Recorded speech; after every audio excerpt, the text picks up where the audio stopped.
could ask you to name one thing, just off the top of your head, that you would commonly associate with an electric car, what do you think you would say? Environmentally friendly, maybe? Low running costs, perhaps? Luxury?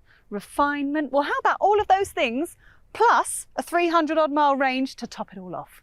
This is the new Audi Q4 e-tron, and it has all of those things in a very lovely practical SUV body. So if you're driving around in an Audi Q3 or any of the number of countless rivals like that, could this be the car that you've been waiting for? Could this be the model that could make you make the switch to electric? Well, have no fear.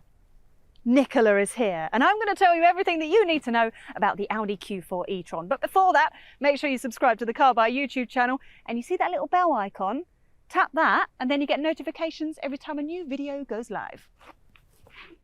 This is, technically, the fourth pure electric Audi to wear the e-tron badge. First there was the self-titled e-tron SUV, followed rather quickly by the sportback version, and more recently the flagship e-tron GT Saloon.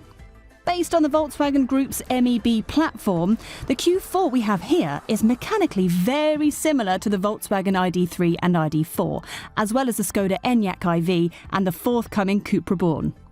It gets the same batteries and the same electric motors, but as we'll find out in this review, there is plenty to separate it from its siblings.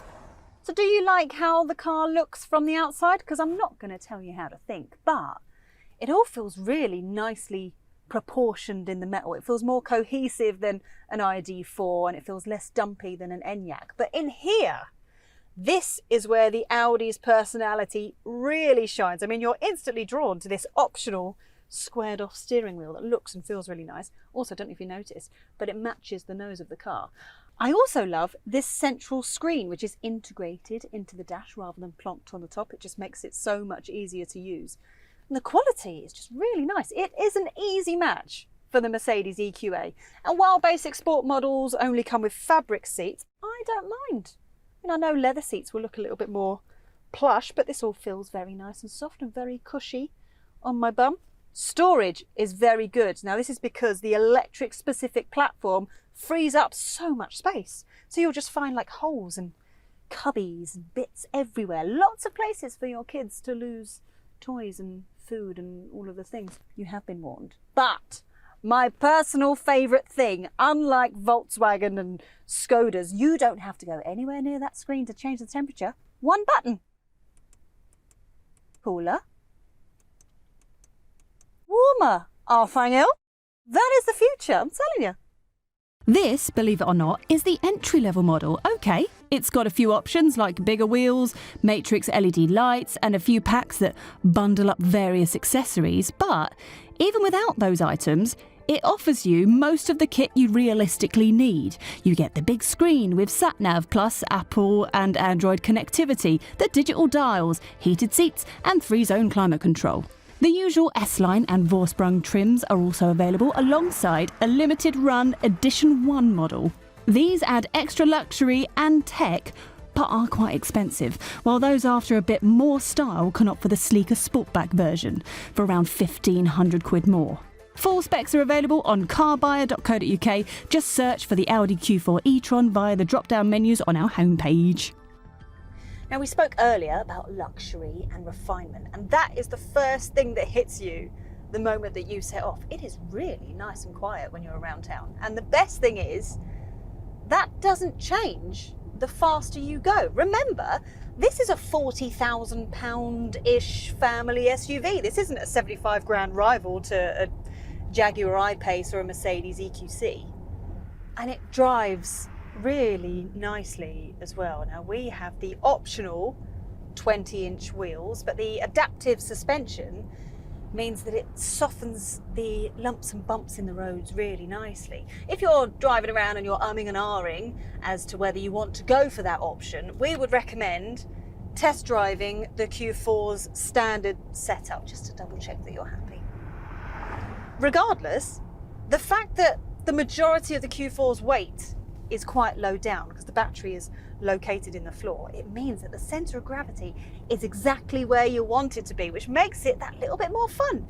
doesn't really roll much in corners. I mean, yeah, the steering is reasonably light, but it still feels nice and agile. It feels like you can place it on the road really well.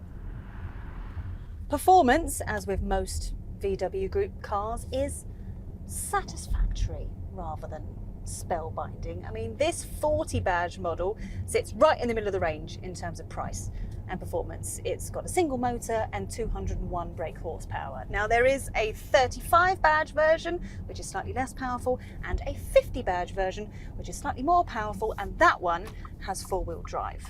The 0 to 62 time in this 40 badge car is 8.5 seconds, and it's got a speed limit of 99 miles an hour. Now, I know some of you are going to sneer at that, but it gets up to motorway speeds fine and sits very comfortably up there as well, and it's got a nice decent shove when you put your foot down. The fact is, if you're going to be thrashing this about all over the shop and you're going to be sitting at that top range, that top speed a lot of the time, then the official figure of 316 miles range is going to be a lot less than 316 miles, isn't it?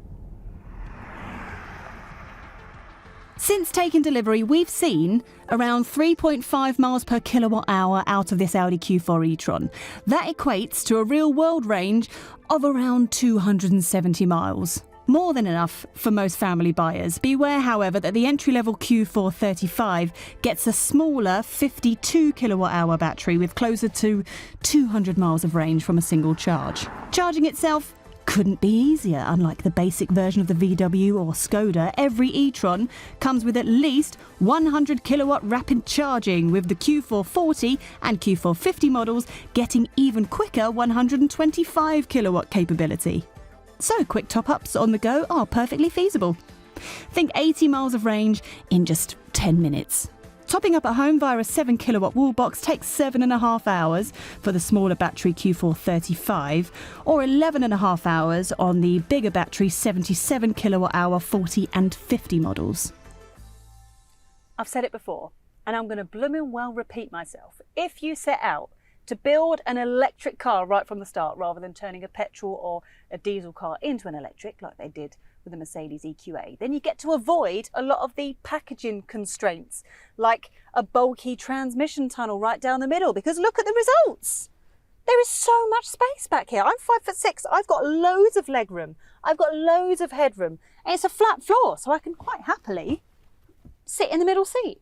I mean, this is supposed to be smaller than the original e-tron, but it feels a lot bigger.